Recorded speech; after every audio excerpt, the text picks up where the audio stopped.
Bismillahirrahmanirrahim. Assalamualaikum warahmatullahi wabarakatuh. Kembali lagi dengan saya, tentunya Ahmad Kailani, mahasiswa semester 4 dari jurusan Ilmu Al-Quran dan Tafsir IAIN Syekh Nurjati Cirebon. Di sini saya akan membahas hasil bacaan saya dari 2 buku sekaligus pembahasan terakhir. Nah, buku yang pertama tentu masih sama, yaitu The History of the Quranic Text karya Profesor Al-Azami dari bab 18 sampai bab 19, dan buku yang kedua yaitu Rekonstruksi Sejarah Al-Quran dari lampiran 1 sampai lampiran 2. Nah, di sini saya akan mengangkat sebuah tema, yaitu sikap kaum muslimin dan kesarjanaan barat terhadap Al-Quran. Telah kita ketahui bersama bahwa bentuk paling awal dari proses interaksi antara generasi Islam dan kalam ilahi adalah penghafalan wahyu-wahyu yang diterima Nabi. Bentuk tulisan Arab ketika itu secara teknis dikenal sebagai scriptio definitiva, yang lebih merefleksikan dirinya sebagai alat bantu untuk hafalan yang telah menunjang proses pemeliharaan verbum dei ke dalam dada-dada manusia. Bahkan terminus technicus yang digunakan untuk menunjukkan proses pengumpulan wahyu-wahyu yang diterima Nabi, yaitu Jamul Quran, juga mencakup hafalan sebagai salah satu kandungan maknanya.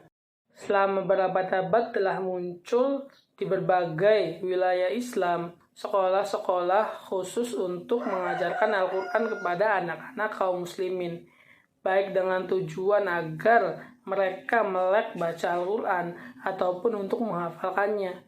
Nama populer untuk sekolah ini sangat bervariasi, akan tetapi pada umumnya dikenal sebagai kutab. Secara historis, sekolah itu pertama kali diinstruksikan pembangunannya oleh Khalifah Umar bin Khattab.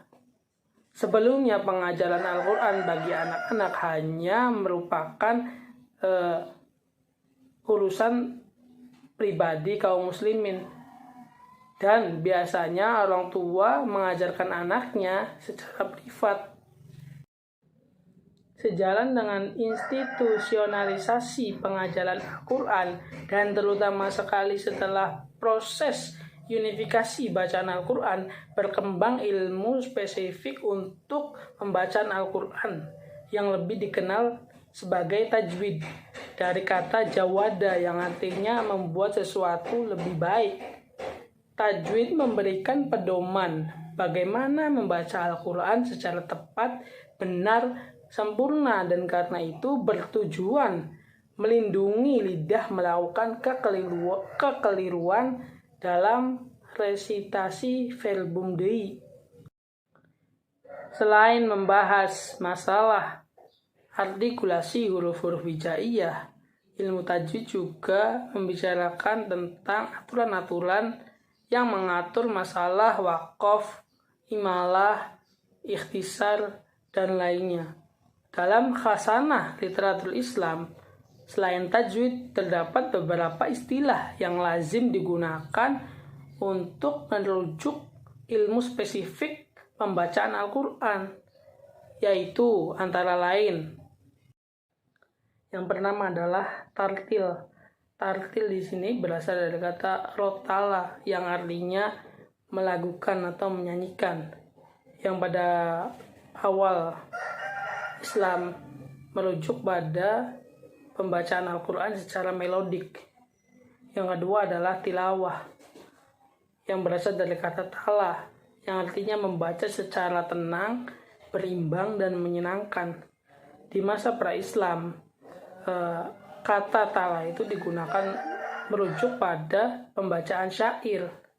Yang ketiga ada kiroah. Kiroah berasal dari kata qoro'ah yang artinya membaca, yang mesti dibedakan dari penggunaannya untuk membedakan keragaman bacaan Al-Quran. Berbicara tentang penerjemahan Al-Quran pada masa Nabi, barangkali tidak ada yang pernah membayangkan kemungkinan bahwa Al-Quran mesti diterjemahkan sebagian atau seluruhnya ke dalam suatu bahasa asing. Ketika itu Islam memang belum keluar dari kawasan Arab.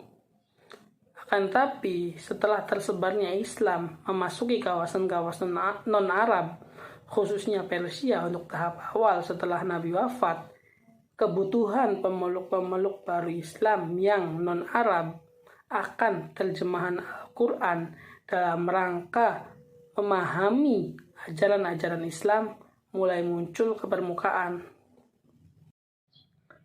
Upaya lain untuk memahami Al-Quran dalam kenyataannya yang paling banyak dilakukan kaum muslimin adalah melalui tafsir. Kata tafsir sendiri itu berasal dari kata fasaro yang artinya menjelaskan, menerangkan, atau menyingkap, atau menampakkan. Secara khusus bermakna penjelasan atas Al-Quran atau ilmu tentang penafsiran kitab suci tersebut. Sinonim untuk kata tafsir itu ada syarah atau takwil.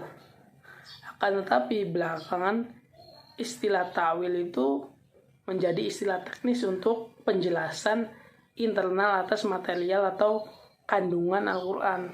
Sedangkan kata tafsir itu diterapkan untuk penjelasan filologis yang bersifat eksternal terhadap Al-Quran. Berbicara tentang kesarjanaan Barat, perhatian ilmiah kesarjanaan Barat terhadap Al-Quran itu bermula dengan kunjungan Petrus Venerabilis, kepala biara Cluny ke Toledo pada perempatan kedua abad ke-12 dengan pertimbangan utama untuk membasmi kepercayaan heretik yakni Yahudi dan Islam dan membela keyakinan Kristiani. Ia membentuk dan membiayai tim penerjemah yang ditugaskan untuk menerjemahkan serangkaian teks Arab secara keseluruhan yang akan menjadi pijakan ilmiah bagi misionaris Kristen yang berurusan dengan Islam. Kajian-kajian Al-Quran yang paling awal di Barat yang bermula pada abad pertengahan dengan serangkaian penerjemahan yang terdapat dalam Clunia Corpus yang pada faktanya itu lebih menunjukkan karakter apologetik ketimbang karakter ilmiah. Suasana peperangan salib antara umat Kristiani dengan umat Islam sebagai musuh bebuyutannya yang berlangsung selama beberapa abad nampaknya ini yang paling bertanggung jawab terhadap perkembangan semacam ini. Gagasan Barat abad pertengahan ini bisa diilustrasikan berbagai pandangan Ricoldo da Montecroce seperti yang terekspresikan dalam Contra Legem Saracenorum yang artinya adalah penolakan terhadap hukum Saracen yang bisa diringkas antara lain yang pertama adalah Al-Quran itu tidak lebih dari ramuan bid'ah-bid'ah lama yang ditolak oleh otoritas gereja. Yang kedua adalah Al-Quran tidak bisa dipandang sebagai hukum ilahi karena tidak dinubuatkan di dalam perjanjian lama maupun perjanjian baru. Yang ketiga, gaya Al-Quran itu tidak selaras dengan gaya suatu kitab suci. Yang keempat, tak satu pun kandungan Al-Quran itu berasal dari Tuhan karena terlihat berbagai kisah fantastis yang tidak memiliki basis terhadap tradisi biblikal. Yang kelima, Al-Quran itu penuh dengan kontradiksi internal. Yang keenam, reliabilitas Al-Quran tidak membuktikan dengan mukjizat. Yang ketujuh, Al-Quran itu menentang nalar. Yang kedelapan, Al-Quran mengajarkan kekerasan untuk menyebarkan Islam dan mengakui berbagai ketidakadilan seperti yang terlihat di dalam surat Al-Mumtahanah. Yang kedelapan, teks Al-Quran sebagaimana yang tercantum dalam sejarah menunjukkan ketidakpastian. Yang ke-10, kisah Isra Mi'raj Muhammad itu adalah fiksi atau rekayasa.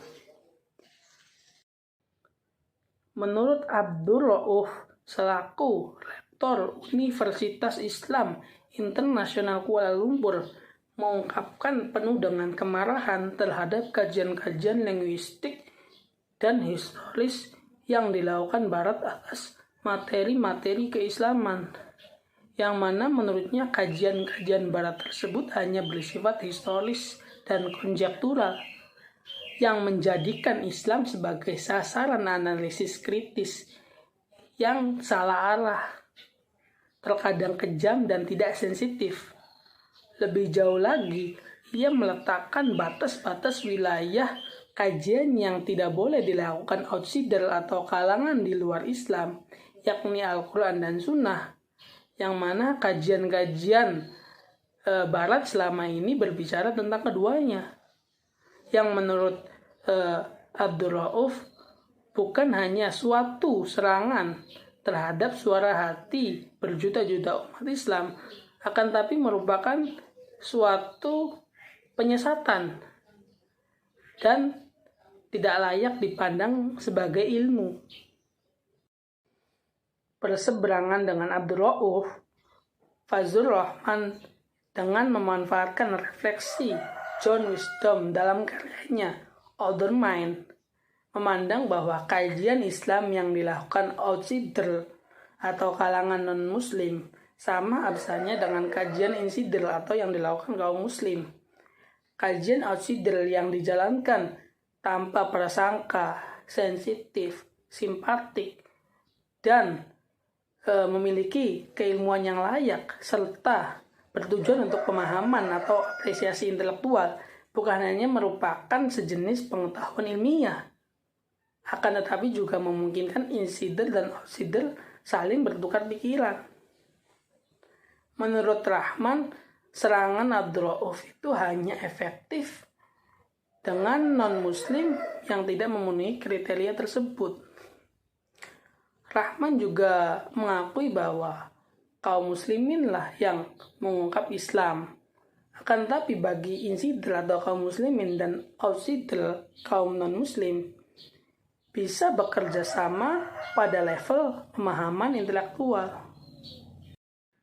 Mungkin hanya itu yang bisa saya sampaikan. Kurang lebihnya mohon maaf. Wallahul muwaffiq ila aqwamit thoriq. Wassalamualaikum warahmatullahi wabarakatuh.